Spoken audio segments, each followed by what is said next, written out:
Mahashivratri special.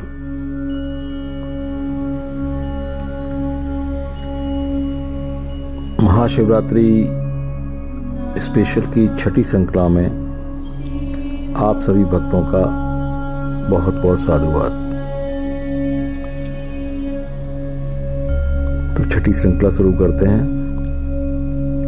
श्रृंखला शुरू करने से पहले गणेश जी की वंदना करेंगे।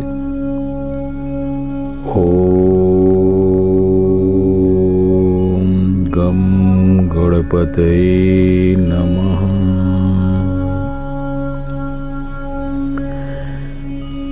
अब हम गुरु की वंदना करेंगे।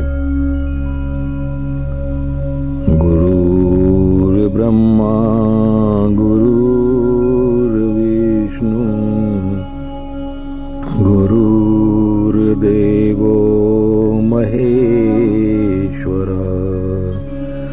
गुरुर्साक्षात् परब्रह्म तस्मै श्री गुरवे नमः।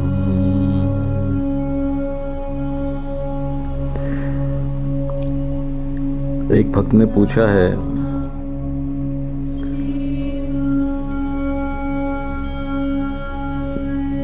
गुरु बनना और गणेश जी का ध्यान करने का क्या कारण है। देखिए, जब किसी शुभ काम को शुरू करते हैं तो हम गणेश पूजन करते हैं या उनकी वंदना करते हैं। और जहाँ तक गुरु वंदना का प्रश्न है, देखिए, अगर ईश्वर आपका साथ छोड़ दे तो गुरु है आपका हाथ थामने के लिए, लेकिन अगर गुरु साथ छोड़ दे तो आप कहाँ जाएंगे, सोचिएगा। आगे बढ़ते हैं। इस श्रृंखला में हम बात करेंगे संस्कार, संस्कृति और संसार।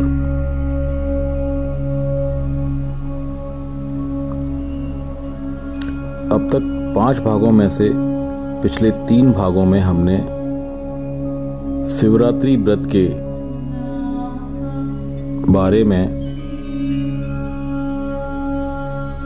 जाना।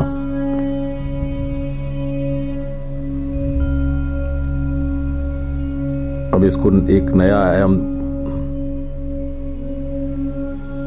मैं देना चाहता हूं। आपने कर्मकांडी बनकर भौतिक रूप से हमें क्या करना है, ये मैंने आपको बताया। परंतु आज इस श्रृंखला में और इससे आगे की श्रृंखलाओं में प्रभु का ये दास आपसे वह साझा करने जा रहा है जिसे कहते हैं सूक्ष्म ज्ञान।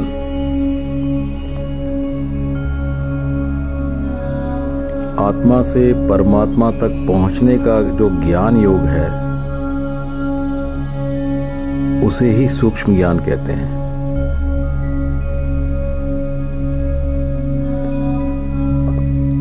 इस दास ने महाशिवरात्रि व्रत करने की भौतिक विधियां जो आपके स्थूल शरीर के द्वारा आपने करनी है, हमने वह जाना।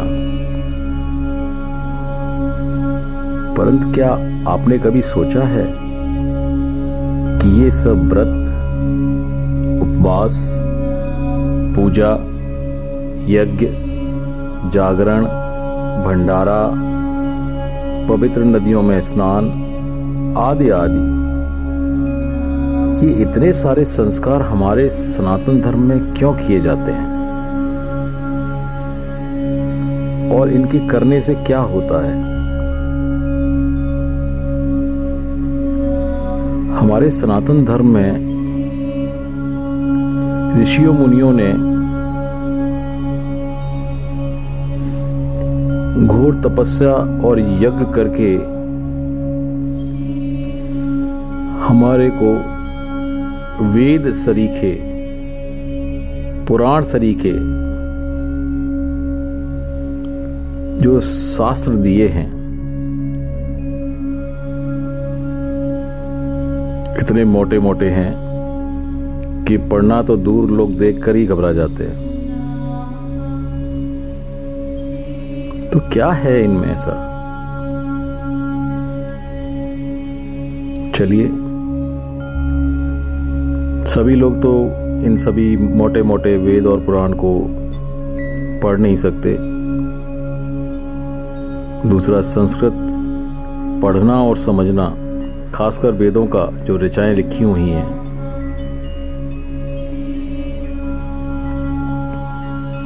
और उनका अर्थ जानना सभी के बस की बात नहीं है।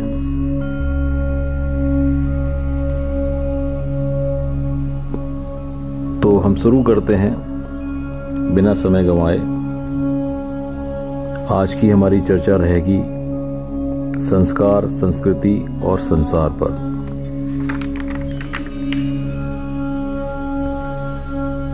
आप में से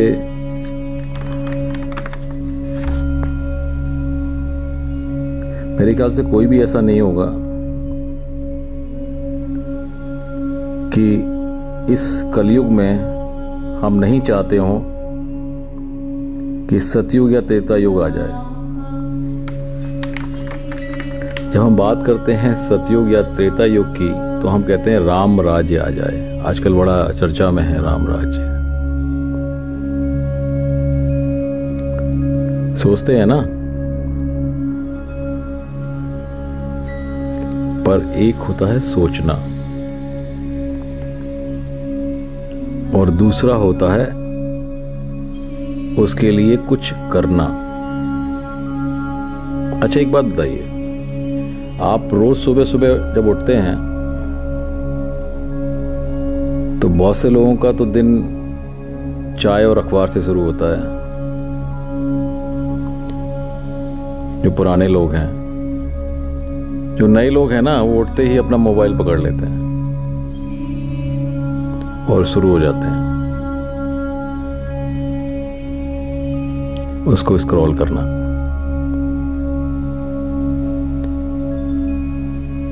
शाम को घर लौटेंगे तो टीवी ऑन कर लेंगे। यही है ना हमारी दिनचर्या। कितना कुछ घटता है पूरे दिन के अंदर। हम सुबह से लेकर इन गैजेट से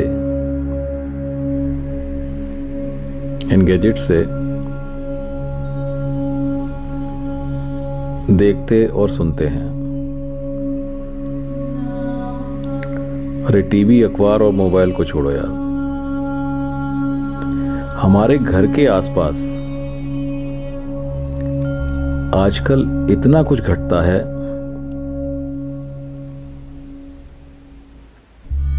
कि वही काफी है हमें अपने मन को दुखी करने के लिए।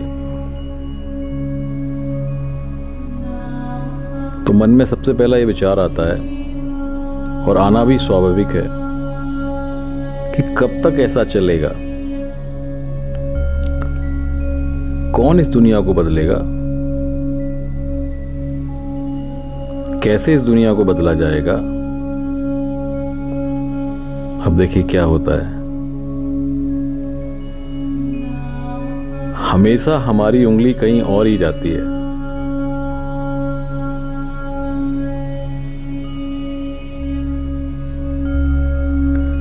मैं समझ रहा हूं आप क्या सोच रहे हैं। मेरे कहने का मतलब वो नहीं है। खुद को छोड़कर हमेशा दूसरों पर ही उंगली जाती है हमारी। सच कहा ना मैंने।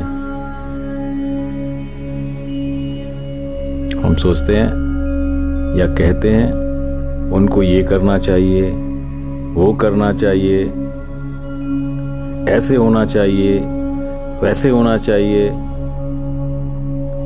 सिर्फ उंगली किस ओर नहीं जाती है।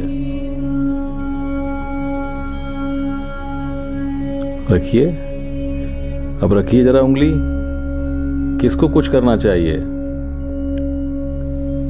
रखिए रखिए,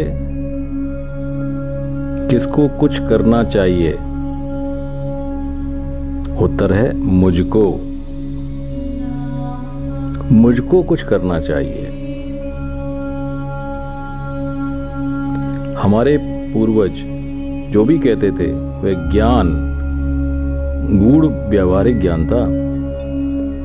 इसीलिए तो उन्होंने सदियों पहले लिखा, पर उपदेश कुशल बहु तेरे। बोलना ही तो है, तो खोलिए जुबान और बोल डालिए। दोस्तों, ये जो कलयुगी दुनिया बनी है ना,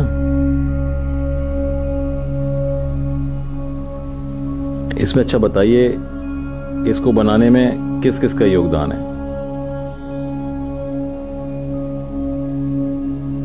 रखिए हाथ, उठाइए हाथ। अब मैं देख तो नहीं सकता, लेकिन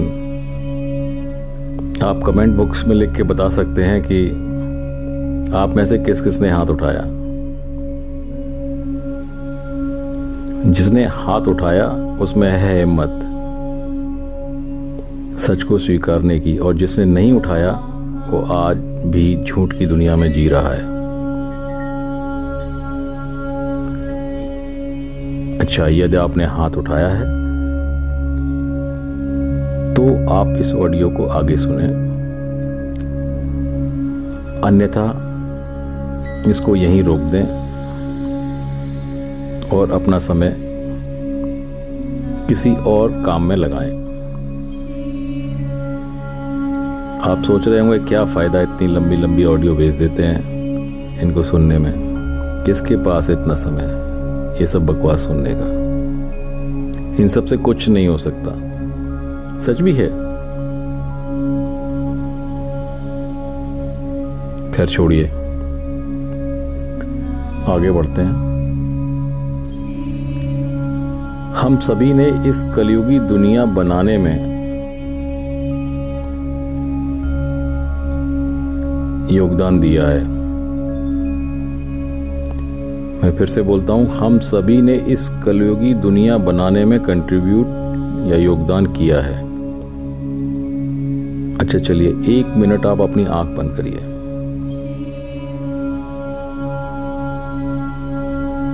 और सारी दुनिया से ध्यान हटाकर विचार करिए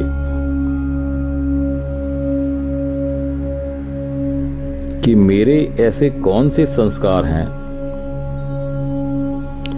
मेरी कौन सी ऐसी आदतें हैं, मेरी कौन सी ऐसी सोच है, मेरा कौन सा ऐसा बात करने का तरीका है, मेरा कौन सा ऐसा व्यवहार है, कौन सी मेरे अंदर ऐसी बातें हैं जो मेरे जीवन को कलयुगी बना रही हैं। कलयुग का यहां मतलब है लोअर वाइब्रेशंस, लोअर एनर्जी।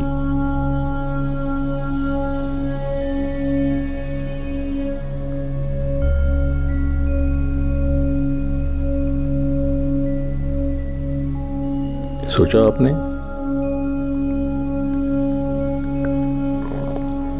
तो देखिए, सतयुग या रामराज बनाने की हमारी जो कल्पना है ना, वो तभी संभव है जब हम इन सारे एक्सक्यूजेस को अपनी प्रतिज्ञा में बदल दें। प्रतिज्ञा करें कि मुझे दुनिया को सतयुगी नहीं बनाना है। मैं फिर से बोल रहा हूं, मुझे दुनिया को सतयुगी नहीं बनाना है, मुझे रामराज नहीं लाना है।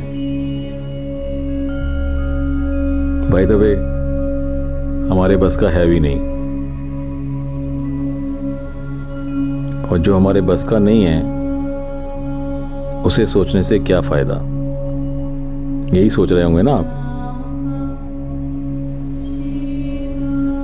चलिए थोड़ी देर के लिए आप इस प्रतिज्ञा पर डटे रहिए कि मुझे दुनिया को सतयुगी नहीं बनाना है।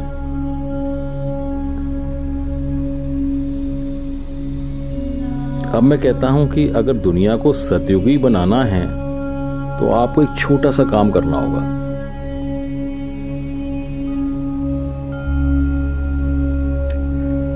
आप दुनिया को सतयुगी नहीं बनाइए, आप खुद को सतयुगी बनाइए। मैं फिर से रिपीट कर रहा हूं, खुद को सतयुगी बनाइए।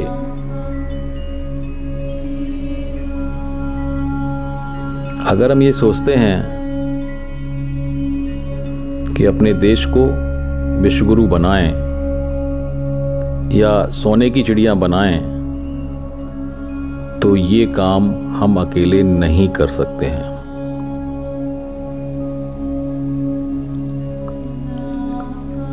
तो कैसे संभव है? अगर हम स्वयं को सतयुगी बनाते हैं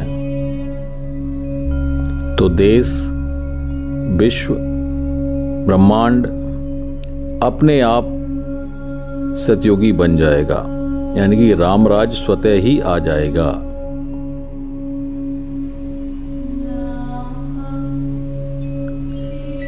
तो अब आप अटेंशन अपने ऊपर लाते हुए प्रतिज्ञा करें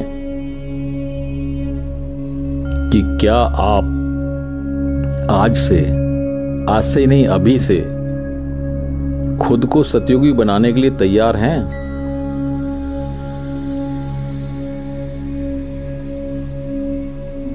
आपको अभी कुछ नहीं करना है, आपने तो सिर्फ प्रतिज्ञा करनी है, संकल्प करना है। आप संकल्प लीजिए कि मैं खुद को सतयुगी बनाऊंगा।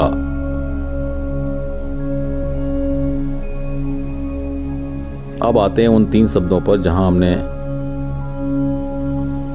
कहा था संस्कार, संस्कृति और संसार।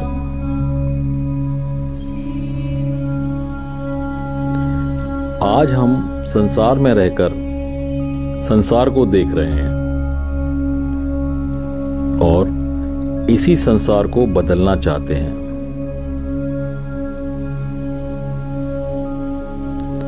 और बहुत मेहनत की जा रही है इस संसार को बदलने की, लेकिन जितनी मेहनत हो रही है ना, उतना ही संसार गलत दिशा में जा रहा है। इसका मतलब कि हमारी मेहनत का प्रतिफल हमें नहीं मिल रहा है। हमारे से मेरा मतलब है कि जो लोग मेहनत कर रहे हैं उसको बदलने के लिए, उनसे। और उसका रीजन यही है कि मेहनत संसार को बदलने की हो रही है। ध्यान दीजिए इस सेंटेंस पे, मेहनत संसार को बदलने की हो रही है। इसको दूसरी तरह से समझते हैं कि किसी फैक्ट्री में एक प्रोडक्ट बना आज से 20 साल पहले, उस पे एक रैपर चढ़ाया और वो मार्केट में आया और बिका।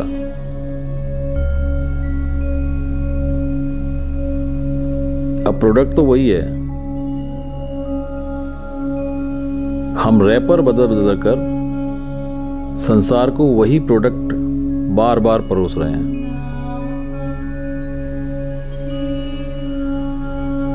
अरे भाई, इनपुट रॉ मटेरियल को बदलो, तभी तो आउटपुट बदलेगा।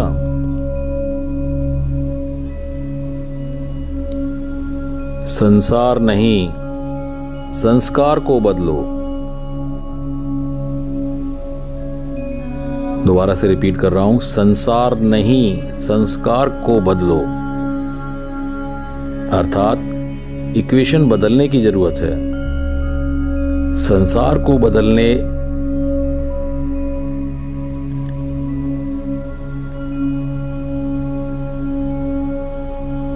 के लिए संस्कारों को बदलना पड़ेगा और संस्कारों के थोड़े पुरुषार्थ या थोड़ी मेहनत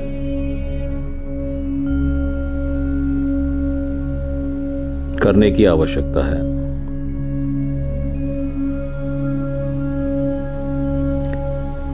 बहुत ही उत्तम लाइन में बोलने जा रहा हूं, जो सार है इस ऑडियो का। संस्कार से संस्कृति और संस्कृति से संसार बनता है। मैं फिर से बोल रहा हूं, संस्कार से संस्कृति और संस्कृति से संसार बनता है। इसका विपरीत भी ठीक है। संस्कार से संस्कृति बिगड़ती है और संस्कृति से ही संसार बिगड़ता है।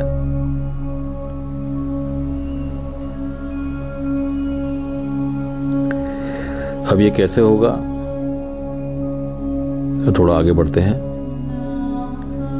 आपने अपनी भौहें भ्रुकुटी के बीच में आज्ञा चक्र है, जहां पर हमारी आत्मा रूपी चेतना, या जिसको हम प्राण ऊर्जा भी कहते हैं, वो विराजमान है।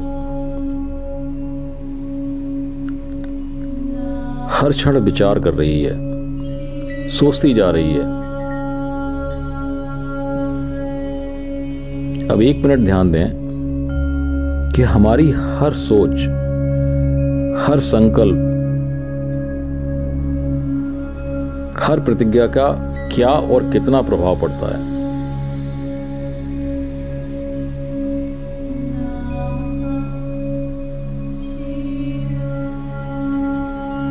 कुल मिलाकर कितने प्रभाव आप बता सकते हैं?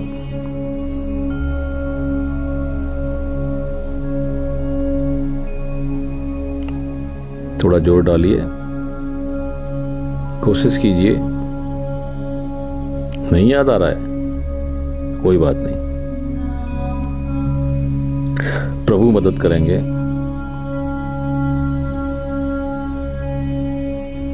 लो, प्रभु कहते हैं, हमारे शिव कहते हैं कि 5 मुख्य प्रभाव पड़ते हैं। हमारी हर सोच, यानी कि संकल्प के 5 प्रभाव हैं, 5 मुख्य प्रभाव। तो ये 5 प्रभाव, ये 5 इम्पैक्ट्स आपको पूरे दिन याद रखने हैं। पहला है, मेरी हर सोच, विचार, संकल्प यानी कि थॉट सबसे पहले एक फीलिंग, भावना क्रिएट करती है। अर्थात मुझे कुछ महसूस होता है। जब हम कहते हैं ना कि आज मुझे अच्छा नहीं लग रहा है, आज मेरा मन परेशान है, मेरा मन आज उदास है, आज मूड ठीक नहीं है,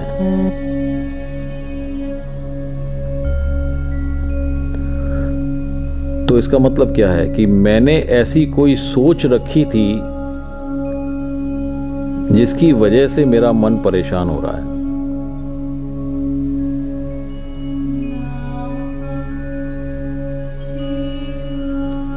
आप जानते ही हैं कि बहुत तेजी से पूरे विश्व में मानसिक स्वास्थ्य एक एपिडेमिक के रूप में फैलता जा रहा है।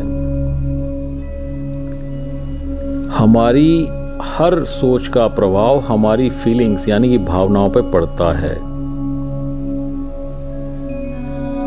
ये तो रहा पहला कि अगर कोई सोच होगी तो एक फीलिंग जनरेट होगी। अब बात करते हैं दूसरे पॉइंट की। चेक करिएगा, आपकी हर सोच का प्रभाव प्रत्येक अंग पर पड़ता है, इंटरनल एंड एक्सटर्नल। अभी देखिए, आपने एक सोच प्रकट की और उसकी वाइब्रेशन यानी कि उसकी एनर्जी आपके शरीर के प्रत्येक सेल तक पहुंच गई।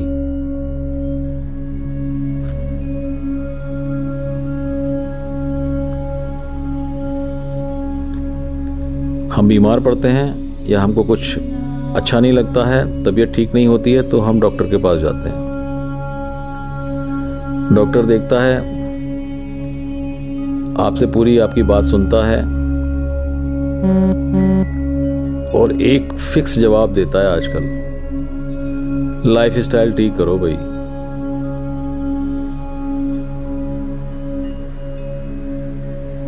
अब वो एक छोटा सा सेंटेंस बोलता है कि अपना खाना पीना, सोना, उठना, व्यायाम, योगा, ये सब सुव्यवस्थित करो, डिसिप्लिन में आ जाओ। हम बात मान लेते हैं और अपना खाना पीना, सोना, उठना, व्यायाम, योगा, ये सब करने लगते हैं।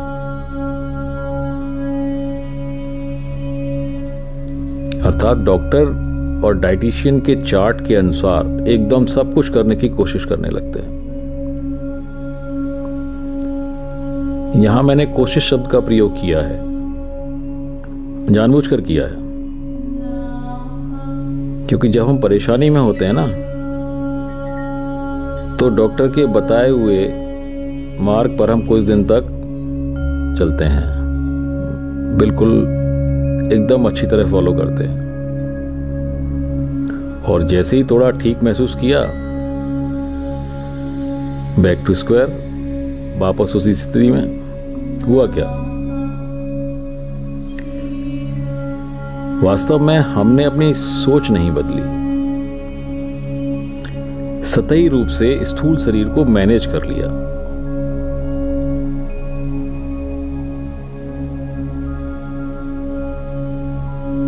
इसे कहते हैं सुपरफिशियल मैनेजमेंट। और ऐसे मैनेज करते करते सारी जिंदगी बिता देते हैं, और जब रिटायर होते हैं ना काम से, तो शरीर शरीर नहीं रहता, बीमारियों का बसेरा घर बन जाता है। और फिर बढ़ती उम्र के साथ ये बीमारियां और तीव्र गति से बढ़ती हैं, और हम फिर इसको अपना भाग्य या नियति समझकर ढोते रहते हैं ताउम्र।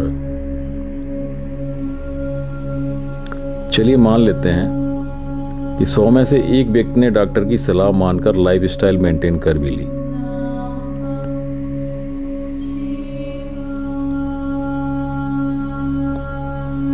तो परिणाम क्या आता है जानते हैं आप? कितने प्रतिशत आता है? 10%, 10% ही आता है परिणाम। आप अपने आप को मैनेज से ऊपर मेंटेन करने में सफल हो जाते हैं, और ये मेंटेनेंस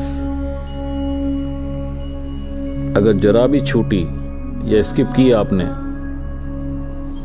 तो प्रॉब्लम फिर से खड़ी हो जाती है।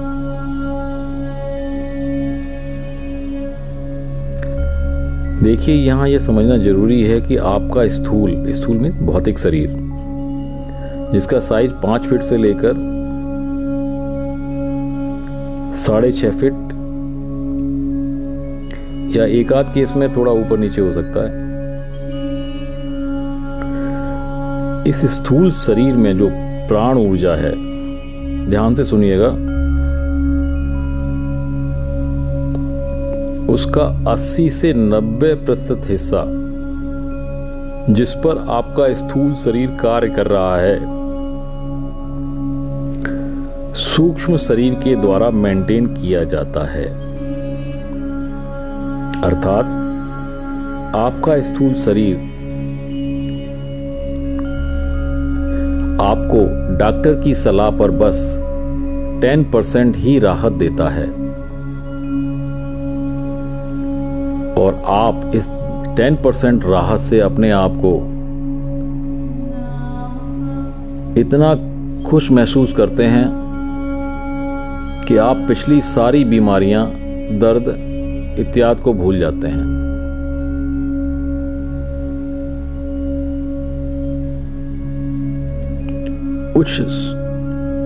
उस सूक्ष्म शरीर का क्या, जिसमें सारा ब्रह्मांड समाया हुआ है?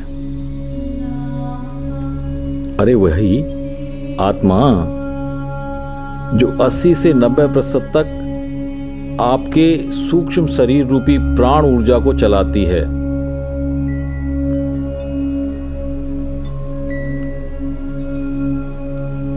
हम में से जो साइंस के स्टूडेंट्स रहे हैं या जो इंजीनियरिंग के स्टूडेंट्स हैं वो समझ सकते हैं, उसको कहते हैं डार्क एनर्जी। जी हाँ, जैसे ब्रह्मांड में आपने नाम सुना होगा ब्लैक होल का, तो ब्लैक होल उसका नाम ही यही है कि वो ब्लैक होल ऐसा है कि उसमें कुछ समझ में नहीं आता। डार्क एनर्जी है, अंदर क्या है कुछ मालूम नहीं है। साइंटिस्ट रिसर्च करते करते परेशान हैं। इस डार्क एनर्जी के रहस्य को आज तक कोई जान नहीं पाया है।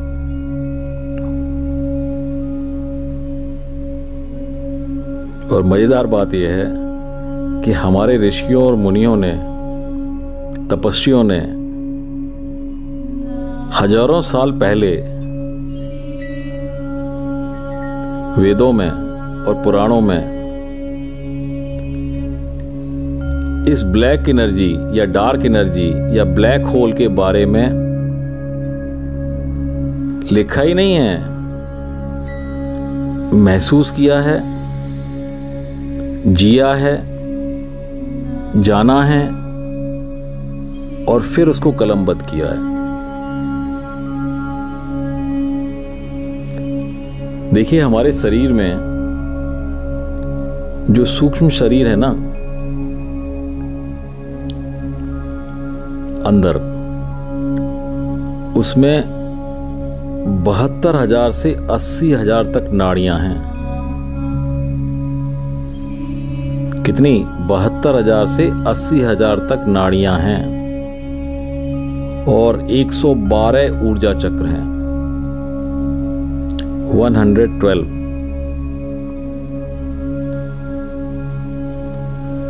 इनमें से 7 ऊर्जा चक्र प्रमुख हैं जो हमारे स्पाइनल कॉर्ड पे हैं। अगर आप अपने शरीर को काटेंगे ना तो ये चक्र और नाड़ियां आपको नहीं दिखेंगी। आप देखना चाहेंगे तो भी नहीं दिखेंगी। आप मायूस ही होंगे क्योंकि ये फिजिकली एग्जिस्ट ही नहीं करती हैं।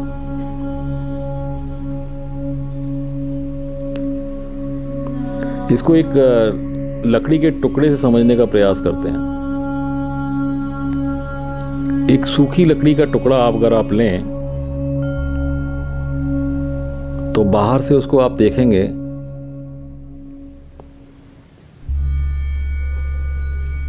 तो आप पाएंगे कि इसके अंदर एक एनर्जी है।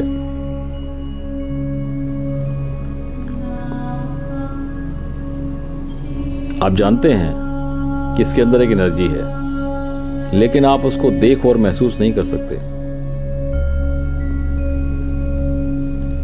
अब अगर आप उसे जलाएं, या आपने सुना होगा जंगलों में आग लग गई, जैसे ही आग जलती है उस आग की तपन,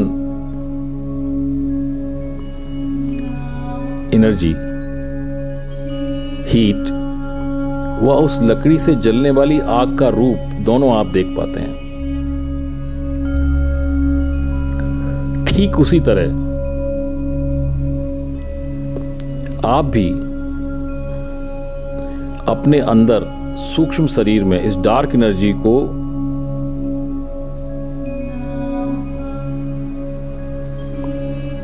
प्राण ऊर्जा से जलाकर सोई हुई 80 से 90% डार्क एनर्जी प्रज्वलित कर अपने स्थूल शरीर को 100% हील कर सकते हैं।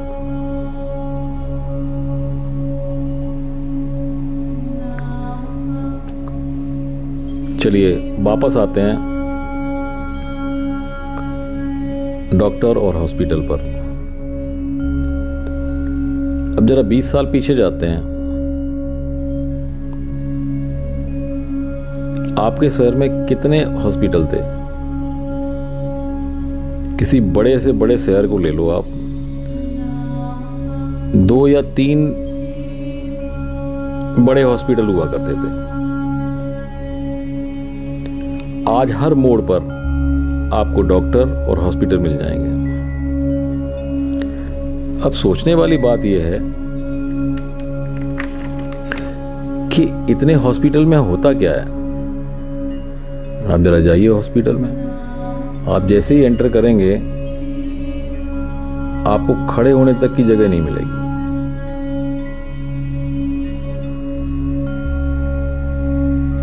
तो अब तक आपने जाना कि हमारे शरीर की हर सेल पर हमारी सोच, हमारी थॉट का असर पड़ता है।